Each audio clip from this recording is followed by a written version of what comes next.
We always talk about the good old days. What are we going to talk about for the good old days, Uncle Boomer? Conan the Barbarian, the movie. Love the Conan the Barbarian. Yeah. Not the remake. Now, I am in no way, shape, or form nearly as well versed in this as, like, for example, Andre from Midnight's Edges. He loves the Conan. There are some great streams over there that he has done specifically about Conan, the history of Conan, behind the scenes on Conan.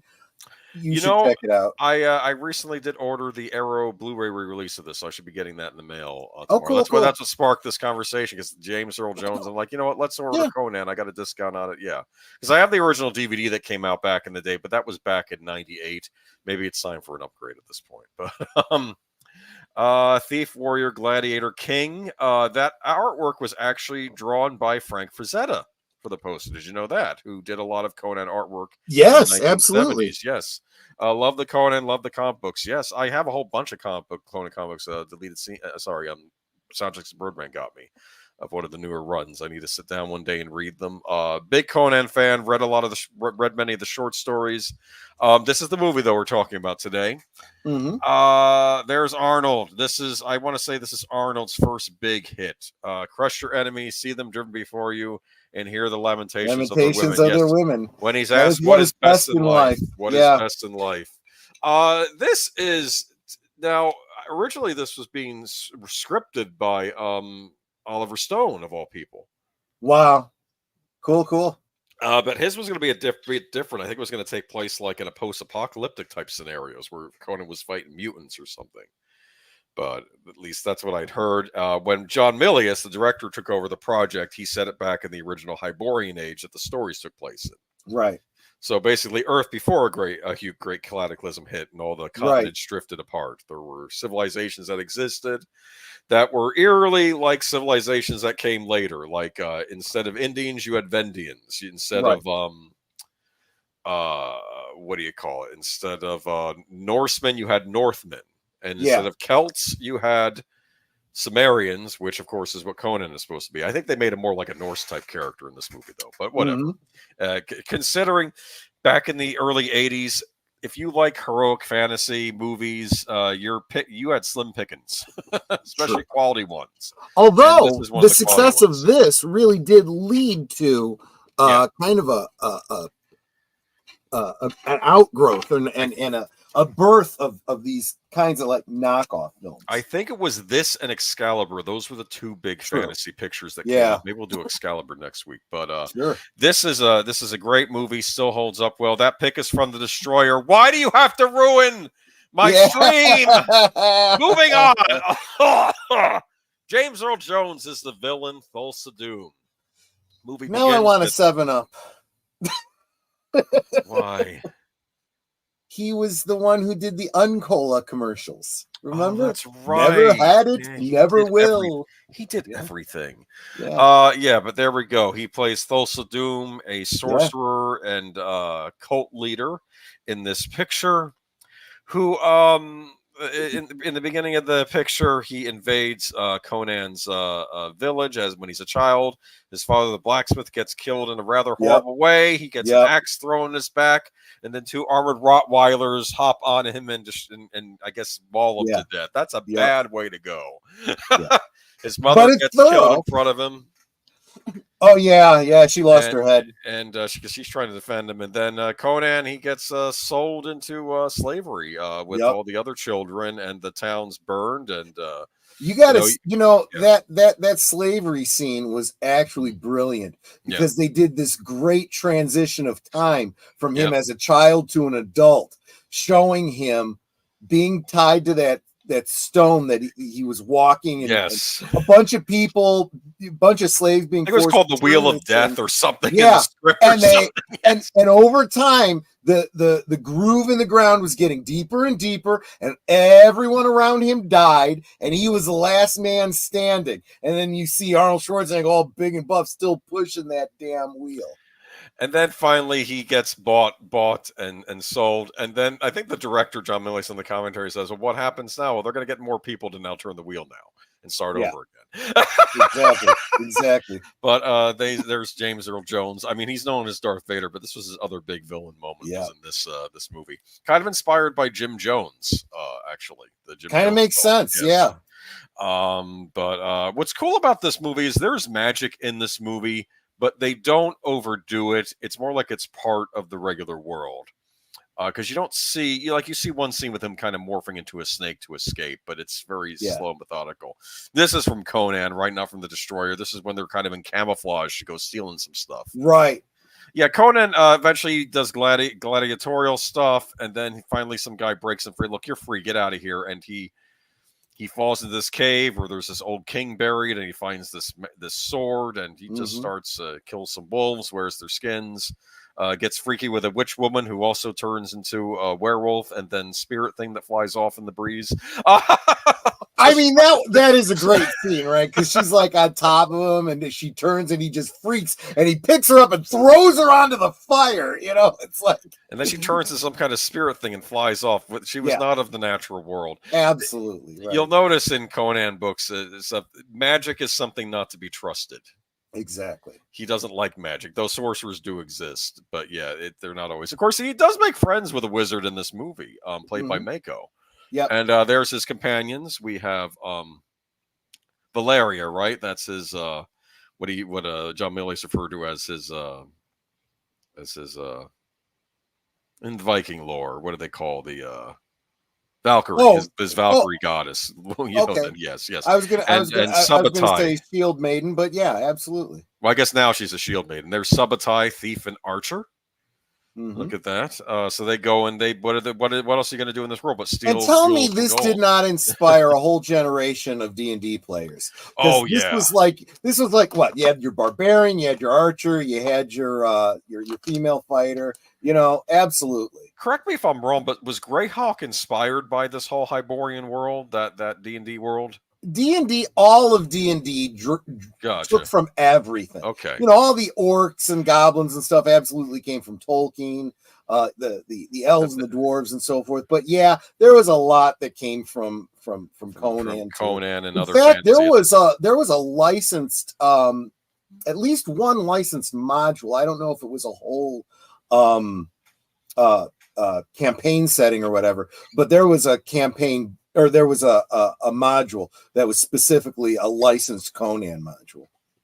Oh, interesting. Yeah. Oh, I bet that's worth a pretty penny now. Yikes.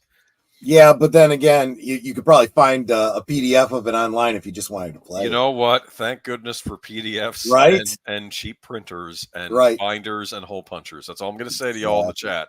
Exactly. Not going to suggest you do anything. But there's Sandal Bergman, right? As Valeria.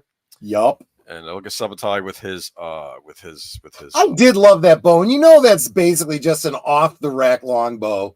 Probably fiberglass or whatever, but that's okay because they tricked it out to look all cool and barbaric.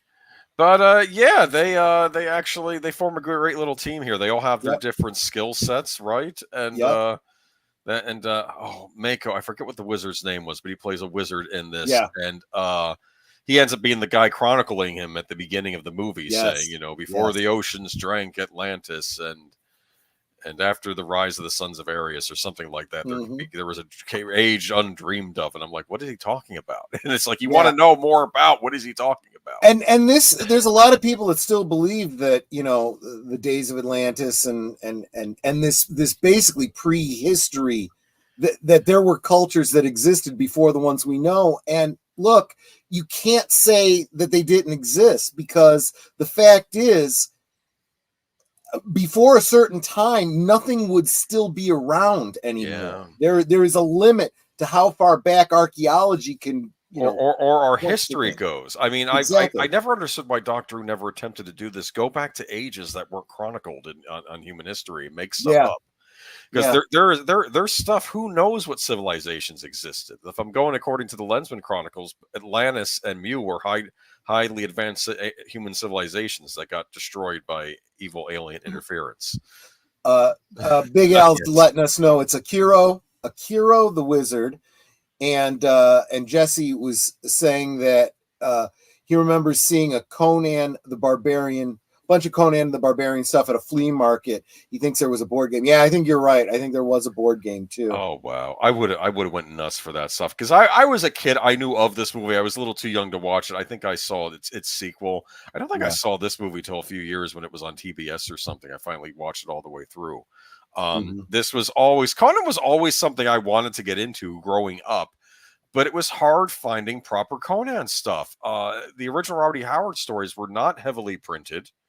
And I think it was finally when I joined the Science Fiction Book Club that I got a release of some Conan.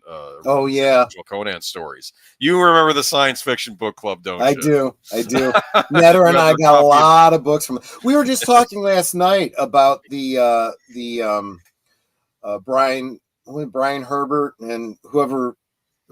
Anderson that did the follow-up books to Dune, and I had gotten several of them from the Science Fiction Book Club, and unfortunately, from what I was finding out from Thade, I got the wrong ones. I got the worst of the worst three of all of them. Interesting.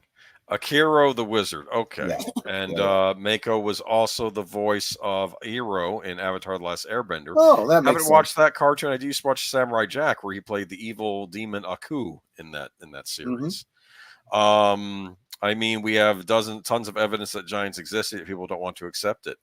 Sure. I know. I mean, Big Al said he got the same books from the Science Fiction Book Club that you were referring to. Let me say something. We could almost do. I'll say this: I like the lady on the cover of that Conan book. That's all I'm saying. Anyway, sorry. We could almost do good old days about the Science Fiction Book Club. One of the things I liked about the Science Fiction Book Club was if you went to your local bookseller, you could get the what's it called, the hardcover and the paperback version. If you got the hardcover from the Science Fiction Book Club, it was a little bit smaller. It was a little bit. It wasn't like it was an abridged version or anything. No, it was just a smaller size. That was the distinction from books being sold in a bookstore. Yes, and I liked that. And I, of course, then you'd have the problem if you got one or two books from the bookstore, and then you got the rest from the Science Fiction Book Club. They didn't match. I used to work at a national maybe a regional book chain. I'm not going to say which one. And people would try to bring those, and I lost my receipt. Can I get mine? I'm like, I know this is a book club book. It's not the same size, but we had to honor it. Give them a credit. I thought that was BS. That's why you companies lose money. You let the customers get away with murder. Okay. Anyway, Jesse Gajardo, there was a Star Wars club at my school, and he got a kick out of. No. Not knowing anything about sequel books series after the Return of the Jedi. There we go. Here we go. We have Conan. There's a lot of good stuff in this. There's magic in this. I first see this wizard, and I think he's maybe a hustler, right? Right. He's just some guy that says no, he does know magic. Yeah, because he has to do this thing where Conan's like on the verge of dying, like he got struck with a poison magic arrow or something, and like. Well, I'll do some prayers to whatever his god is, and when the demons start attacking him to drag him down, you're going to have to fight him off. And then when he's lying on there, you actually see demon spirits crawling on him, and Valeria trying to bring them off. And I think there's going to be a cost for her saving his life that way. Exactly, right? It's going to be a price that, of course, she gets, because of course they were lovers in this movie too, and she unfortunately meets her end, and that really gets him angry. And he, I don't want to spoil too much of the movie, though. I do like that princess girl in the background there. Yeah.